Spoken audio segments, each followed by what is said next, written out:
Paano kung napunta ka at ang jowa mo sa isang kagubatan upang mag-camping, ngunit ang masaya sana nilang bakasyon ay mauuwi lamang sa malagim na trahedya? Nagsimula ang pelikula sa isang doktor na si Ian at ang kanyang kasintahan na si Sam na nagpaplanong magbakasyon upang ipagdiwang ang bagong taon sa isang romantikong holiday. At sa pananabik na maranasan ang kanilang pakikipagsapalaran ay sinimulan na ng dalawa ang kanilang paglalakbay. Hanggang sa huminto ang mga ito sa isang hotel sa tabi ng ruta kung saan balak nilang mag-stock ng mga supply para sa kanilang camping trip. Pagkababa ni Sam sa sasakyan ay bigla siyang nagulat sa isang agresibong aso na malakas na tumatahol mula sa isang malapit na truck. At sa hindi inaasahang pangyayari ay labis na natakot si Sam. Samantala si Ian naman ay abala sa pagna-navigate dahil ito ay nalito sa mapa at hindi matukoy ang tamang ruta na kanilang pupuntahan. At sa puntong iyon ay lumabas ang may-ari ng truck na si German at nang mapansin ni Scotty ang pagpapanik ni Ian ay agad itong lumapit sa kanila. Sinamantala naman ni Ian ang pagkakataon iyon upang humingi ng direksyon patungo sa isang malapit na talon na plano nilang puntahan bilang bahagi ng kanilang camping trip. Gayunpaman ay sa halip na ituro ang talon ay nag-alok si German ng ibang destinasyon na tinatawag na Stone Creek. At sinabi niya sa magkasintahan na ang Stone Creek ay isa sa napakagandang lugar para sa kanilang camping at bagay na agad namang nakakuha ng kanilang atensyon. Dahil dito ay nagpasya sina Ian at Sam na sundin ang payo ni German at umungo na sa nasabing lugar. At habang sila ay nagmamaneho patungo sa Stone Creek ay may napansin si Ian na kakaiba at nakita niyang tila sinusundan sila ni German sakay ng kanyang truck at ang tanawing iyon ay labis na ikinatakot ni Ian at muntik pang magdulot ng aksidente. Subalit sa kabutihang palad ay nakontrol niya pa rin ang sasakyan. At nang makita ni Ian na nag-overtake na si German sa kanila ay gumaan ang kanyang pakiramdam at naniwala siyang mali lamang ang kanyang mga hinala at hindi nagtagal ay nakarating na sina Ian at Sam sa kanilang camping spot kung saan bumungad sa kanila ang isang nakakatakot na tanawin, isang abandonadong mga sasakyan na nakaparada sa lugar. At sa kabila ng kakaibang presensya ng sasakyan ay pinili ng magkasintahan na huwag na lamang itong pansinin at naglakbay pa sila ng kaunti at nagtayo ng kanilang tent na handang gugulin ang kanilang oras nang magkasama sa gitna ng kagubatan. Hanggang sa tumaas ang tensyon nang mapansin ni Ian at Sam ang isa pang campsite na malapit sa kanilang kinaroroonan at sa tingin ng dalawa ay tila may mga taong lumabas mula roon at posibleng ginagalugad ang paligid at nang matapos maitayo ang kanilang tent ay lumabas si Ian upang kumuha ng kahoy. At sa kanyang paglilibot sa lugar ay natuklasan niya ang sombrero ng isang bata. Gayunpaman ay mas pinili niyang huwag itong pagtuunan ng pansin at bumalik na lamang sa kanilang campsite. Sa sumunod na eksena ay makikilala ang kapatid ni German na si Chuck kung saan makikitang pinag-iinteresan nila ang isang sexy na bebot na naglalakad sa isang kalye na malinaw na nagpapahiwatig ng kanilang masamang intensyon. At pagkatapos nito ay nagtungo ang magkapatid sa isang bar upang ipagdiwang ang bisperas ng bagong taon. At habang naroon, nakipag-usap sila sa ilang mga babae at palihim silang kinukunan ng larawan ni Chuck gamit ang kanyang cellphone. Subalit napansin ito ni German at halatang nagalit sa kapatid at pagkatapos ay dinala niya ang kapatid sa banyo kung saan kinumpronta niya ito at kinuha ang telepono at sabay itinapon iyon sa sahig.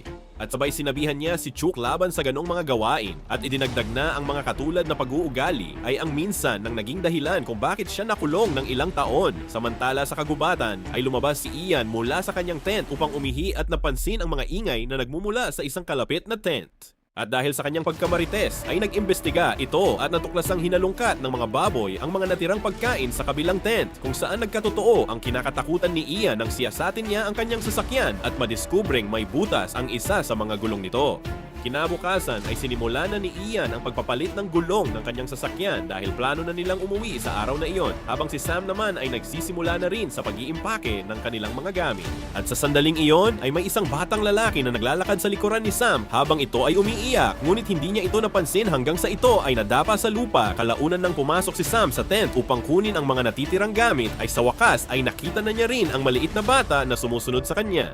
Subalit ang batang iyon ay tila nanghihina at malnourished na para bang ilang araw nang hindi kumakain. Kaya't naalarma si Sam sa kanyang natuklasan at agaran niyang tinawagan si Ian. At nang masuri nito ang bata ay inutusan niya si Sam na kunin ang medical kit habang siya ang umaasikaso sa bata. At maingat na inalagaan ng magkasintahan ng bata. At dahil sa kalagayan nito ay napagtanto ni na Sam at Ian na kailangan na nilang dalhin ang bata sa ospital upang mabigyan ng tiki-tiki. Kaya't sinubukan na nilang umalis gamit ang kanilang sasakyan. Ngunit naalala nila na flat nga pala ang gulong nito.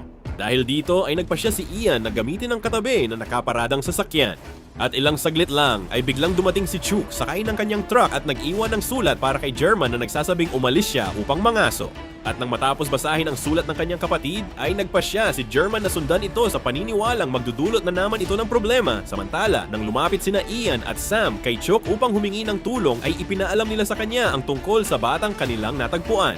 At nang makita ni Chuck ang bata ay iginiit niyang nakita niya ang pamilya nito na nagtungo sa Stone Creek kaya't nagboluntaryo siyang samahan si Ian sa paghahanap sa magulang ng bata habang naiwan naman si Sam sa sasakyan upang samahan ang sanggol. At bago sila umalis ay bumunot si Chuck ng isang rifle mula sa kanyang sasakyan na nagpapakitang isa siyang mangangaso at agaran na nilang sinimulan ang kanilang paglalakbay patungo sa Stone Creek. Ngunit pagdating nila roon ay sinalubong sila ng isang nakakatakot na eksena kung saan nakita nila ang nagkalat na mga bangkay sa lugar kaya't labis na natakot si Ian sa nakakakilabot na eksenang kanyang nasaksihan. Hanggang sa lumipat ang eksena sa isang flashback na 3 araw na ang nakalipas, kung saan makikita ang isang pamilya na nagkakamping sa kaparehong lugar na sina Rob, Margaret at ang kanilang anak na babae na si Emma at ang bunsong anak na si Ali na nakita nila Sam at Ian sa kasalukuyan. At tulad nina Sam at Ian ay naglakbay rin sa lugar ang pamilyang ito para sa isang holiday camping at pagsapit ng gabi ay nagtipon ang lahat sa paligid ng apoy para sa hapunan at in-enjoy ang mapayapang kapaligiran. At sa kanilang pag-uusap ay nagpasya si Rob na ibahagi ang isang lokal na kwento sa kanyang mag-iina at ipinaalam niya sa kanila na ang Stone Creek ay isang lokal na destinasyon at isang magandang pasyalan ngunit mapanganib para sa mga turista. Ayon kay Rob na may mga taong kumikidnap sa mga bumibisita rito at ninanakawan ang mga ito at pagkatapos ay pinapatay kaya tila kinabahan at hindi komportable si Emma sa kwento ng kanyang asawa ngunit agad na tiniyak ni Rob sa kanyang anak na nagbibiro lang ito. At matapos ang masayang gabing magkakasama ay natulog na ang buong miyembro ng pamilya.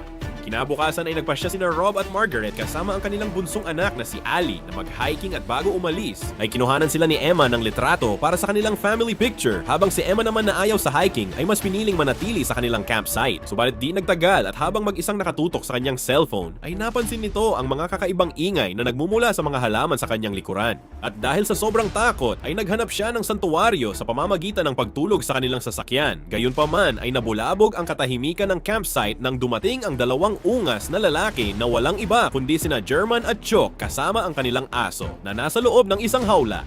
At nang lumabas si Chuck sa kanilang sasakyan upang suriin ang kotse na nakaparada kung saan natutulog si Emma ay nakita nila ito at sabay na patitig ang magkapatid kay Emma na tila may masamang balak. Nais ni German na saktan ni Chuck ang dalaga. Ngunit nag-alangan si Chuck dahil naalala niya ang kanyang nakaraang pagkakulong sa katulad rin na krimen. Ngunit si German na ayaw magpaawat at gustong makatikim ng sariwang bibengka ay nagpatuloy upang suriin ang tent ni Emma subalit nakita niyang wala itong laman. Samantala, nanatiling namang nakatutok si Chuck kay Emma at kinatok niya ang bintana ng sasakyan kaya't agad namang nagising si Emma at sa sobrang takot ay tumanggi siyang lumabas ng sasakyan sa kabila ng kanyang mga pagsusumamo. Matapos ang ilang minutong pamimilit sa dalaga ay biglang nag-iba ang pag-uugali ni Chuck nang paulit-ulit na tumanggi si Emma na lumabas ng sasakyan hanggang sa dito na nagsimulang magbanta si Chuck at inutusan ang dalaga na lumabas. Dahilan para mapilitan si Emma na patunugin ang busina ng sasakyan upang humingi ng tulong at ang tunog na ito ay naka-alerto sa kanyang mga magulang at pati na rin kay German na agad na tumakbo pabalik sa sasakyan upang suriin ang nangyayari. Subalit naunang dumating ang ungas at mabilis na kinontrol ang sitwasyon kung saan pilit niyang pinalabas si Emma mula sa kanilang sasakyan habang tinututukan siya ng baril. At hindi nagtagal ay dumating si Rob sa pagtatangkang protektahan ang kanyang anak ngunit mabilis siyang natalo ni German at pinatumba gamit ang isang malakas na suntok. Samantala ay iniwan ni Margaret ang kanyang bunsong anak sa tent at nagmamadaling tumakbo patungo sa sasakyan upang protektahan ang kanyang anak at asawa at matapang niyang sinunggaban si Chuck. Ngunit mas nangibabaw ang lakas ng mga ungas kaya't sinubukang tumakas ni Emma patungo sa kagubatan. Ngunit pinigilan siya ni German at nagbantang papatayin ang kanyang mga magulang. Sa sumunod na eksena ay makikita na tinorture ni na German at Chuck ang pamilya sa isang hindi makataong pagpapahirap at lahat ng iyon ay ginawa sa harap mismo ng walang kalaban-labang si Rob. Habang tinitingnan naman ni Chuck ang cellphone ni Emma at natuklasan ang isang larawan ng pamilya kasama ang isang bata kaya't nang makita nila ito ay tinanong nila si Margaret tungkol sa kinaroroonan ni Ali ngunit tumanggi siyang magbigay ng anumang impormasyon. Dahil dito ay gumawa sina German at Chuck ng isang sadistang laro kung saan naglagay sila ng lata sa ulo ni Rob at sinubukang patamaan ito ngunit ang aksyon ni Rob ay naging dahilan upang mahulog ang lata. Subalit nagbiro si Chuck ng walang awa at agarang pinutukan ang lata na ikinamatay ni Rob sa harap ng kanyang mga mahal sa buhay at pagkatapos ay ginawa ni German ang parehong sadistang laro kay Margaret. Ngunit nang gumalaw siya ng husto ay pinatulog siya ng ungas. At sa kabila ng nangyari ay sinubukan pa rin ng ungas na ito ang kanyang shooting abilities habang walang malay na nakaupo ang babae. At nang magmintis ang ungas na ito ay agad siyang kinutya ni German dahil sa kanyang bulok na pag-asinta. Dahilan upang mapahiya ito kaya't binaril ng pikon na si Chuck si Margaret sa dibdib at pagkatapos ay walang awang pinatay si Emma sa pamamagitan ng pagbaril sa kanya. Matapos isagawa ang mga krimen ay nagtungo ang magkapatid sa tent upang hanapin si Ali. Gayunpaman ay natuklasan nilang bakante ito dahil ang bata ay nagtungo at naligaw sa kagubatan upang hanapin ang kanyang mga magulang. Lumipat ang eksena sa kasalukuyan kung saan naglalakad sina Chuck patungo sa Stone Creek, ang lugar kung saan nila isinagawa ng kanyang kapatid ang walang awang pagpaslang sa pamilya. At pagdating nila doon ay nagulat ang ungas nang makitang nawawala ang katawan ni Margaret na nangangahulugang maaaring buhay pa ang babae na naglalagay sa kanila sa panganib na mahuli dahil sa kanilang mga krimen. Habang naghahanap sa lugar ay nadatnan ni Chuck at Ian ang nanghihinang si Margaret kaya't sinikap nitong makatulong sa babae. Subalit nang malaman nito na buhay pa ang babae ay tinuluyan na siya ni Chuck nang walang pag-aalinlangan. At nang masaksihan ni Ian ang nakakabiglang kaganapan ay labis itong natakot at na-realize niya ang panganib na dala ng magkapatid hanggang sa inamin niyang pinatay nilang magkapatid ang pamilya ng bata at balak din nilang gawin ito sa kanila. Ngunit bago ang lahat ay papahirapan muna nila siya at ang kanyang kasintahan at kalaunan ay nagawang makatakas. Samantala ay dumating si German sa kinaroroonan ni Sam at Ali at nang lumapit sa kanila ang galit na si German ay agad itong pumasok sa loob ng kotse upang maipagtanggol ang kanilang sarili. Gayunpaman ay sinira ni German ang windshield ng sasakyan upang makalapit sa kanila. At sa kabutihang palad ay binigyan kanina ni Ian si Sam ng isang kutsilyo na kanyang ginamit upang masugatan ang ungas at makatakas kasama ang bata at habang tumatakas ay pinakawala ni German ang kanyang aso na kamukha niya upang habulin si Sam. Subalit naputol ang paghabol nito nang hindi inaasahang ginambala ng isang baboy ang aso na nagbigay ng pagkakataon kay Sam na makatakas samantala si Chuck na galit ay walang habas na nagpaputok at hindi sinasadyang nabaril si German sa pag-aakalang si Sam ang kanyang tinatamaan. Ngunit habang nangyayari ito ay walang tigil sa pag-iyak si Ali dahilan upang nakuha ang atensyon ni Chuck at sinimula na silang sundan. Matapos ang isang maikling habulan ay tinutukan ng baril ni Chuck si Sam at hinila siya palayo.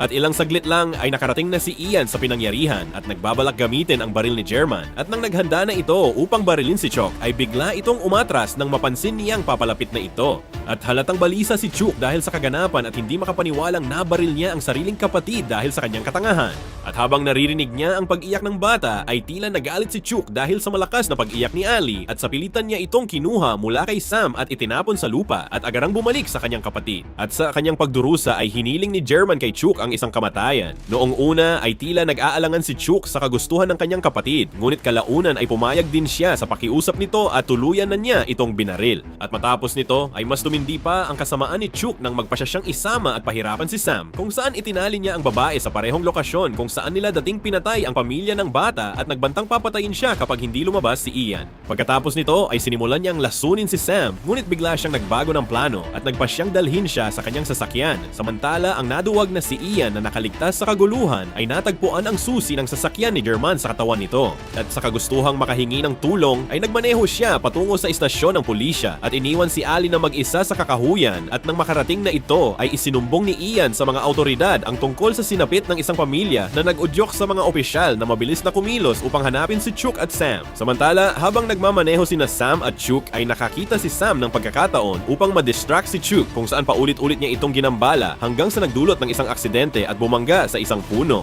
Pagkatapos ng aksidente ay muling nagkaroon ng malay si Sam, ngunit nakatali pa rin siya sa loob ng sasakyan subalit hindi na niya makita si Chuck. At sa isang desperadong pagtatangka na humingi ng tulong ay inactivate ni Sam ang mga headlight ng sasakyan, dahilan upang nakakuha siya ng atensyon ng isang dumaraang police cruiser kung saan nakasakay si Ian at nagbigay daan upang matukoy ng mga opisyal ang kanyang lokasyon. Samantala, nang papalabas na si Ian sa sasakyan ng pulis ay pinigilan siya ng isang opisyal.